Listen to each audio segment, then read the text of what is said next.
हे आत्ता आम्ही नवीनच मुळशी तालुक्यामध्ये प्रयोग घेत आहे. आत्ता ब्ल्यू राईस म्हणून ह्या व्हरायटी आहे. आता नवीनच म्हणजे प्रगतशील शेतकरी आहेत, हे करण्यास इच्छुक आहेत. प्रत्येक तंत्रज्ञान वापरतात लघु मारुती फाले.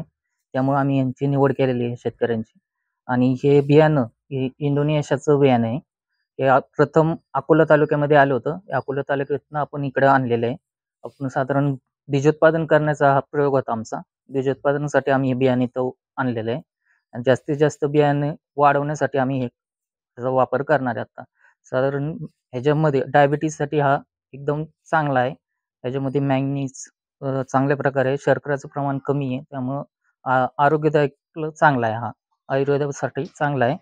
आणि साधारण हा जांभळ्या कलरचा तांदूळ असतो आणि भात शिजवल्यानंतर असा चॉकलेटी कलरमध्ये तयार होतो.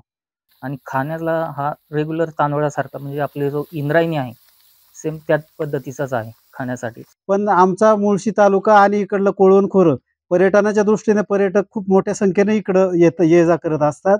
तर पर्यटक आवर्जून थांबून हा तांदूळ इथून घेऊन जातात. किलोला 250 रुपयाचा भाव आहे. तरी पण शेतकऱ्या लहू फाले यांच्याकडून पर्यटक मोठ्या प्रमाणात खरेदी करून घेऊन जातात. इंद्रायणी भाताचं आगार म्हणून परिचित असलेल्या मावळ तालुका तसेच मुळशी तालुक्यामध्ये लहू फाले या शेतकऱ्यांनी एक वेगळा प्रयोग केलेला आहे. इंद्रायणी तांदूळ खायला चविष्ट असतो. हा इंद्रायणी तांदूळ 7 समुद्र पार जातो.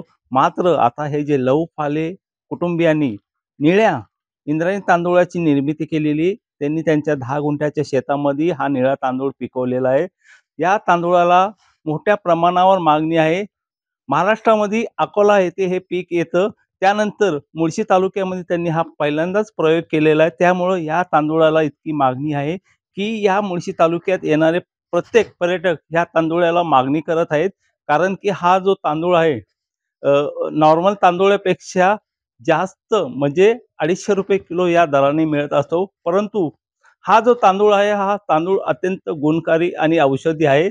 कारण की या तांदूळाचा फायदा असा होता की कॅन्सर सारख्या आजारावर ह्याचा चांगला फायदा होत असल्याने अनेक रुग्ण हा तांदूळ घेऊन जात आहेत. आपण जर मुळशी तालुक्यात आला तर या मुळशी तालुक्यामध्ये लहू फाले या शेतकऱ्यांच्या शेतीवर आपण आला तर आपल्याला हा निळ्या कलरचा तांदूळ नक्कीच पाहायला मिळणार आहे. चव सेम इंद्रायणी तांदूळासारखीच, फक्त कलर हा निळा आहे. कारण की या तांदूळाला त्यासाठी संपूर्ण पुणे जिल्ह्यातील जे पर्यटक आहेत ते मुळशी तालुक्यात जे येतात ते संपूर्ण पर्यटक या तांदूळाला पसंती देत आहेत. तसेच आता लहू फाले यांच्या या तांदूळाची चर्चा संपूर्ण पुणे जिल्ह्यामध्ये पसरलेली आहे. गणेश जुडाम, न्यूज 18 लोकमत, मुळशी.